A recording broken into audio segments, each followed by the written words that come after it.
तनी मान जैती हमारो बात राजा जी, बात राजा जी।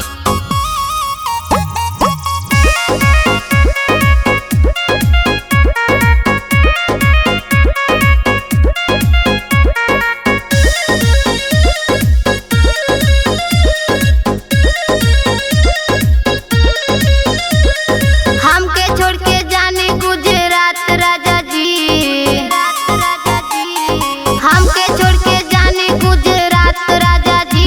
तनी मान जैती हमारो बात राजा जी, तनी मान जैती हमारो बात राजा जी। सेवा करब दिन रात राजा जी, तनी मान जैती हमारो बात राजा जी, तनी मान जैती हमारो बात राजा जी, बात राजा जी।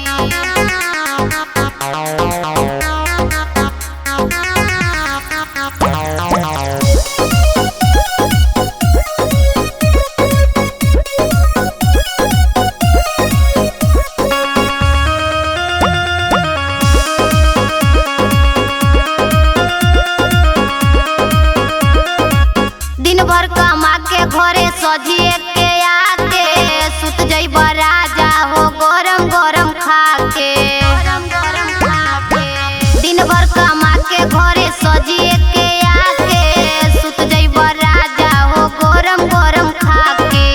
रहे के हमनी के साथ राजा जी, रहे के हमनी के साथ राजा जी। तनी मान जैती हमारो बात राजा जी, तनी मान जैती हमारो बात राजा जी, तनी मान जैती हमारो बात राजा जी, बात राजा जी।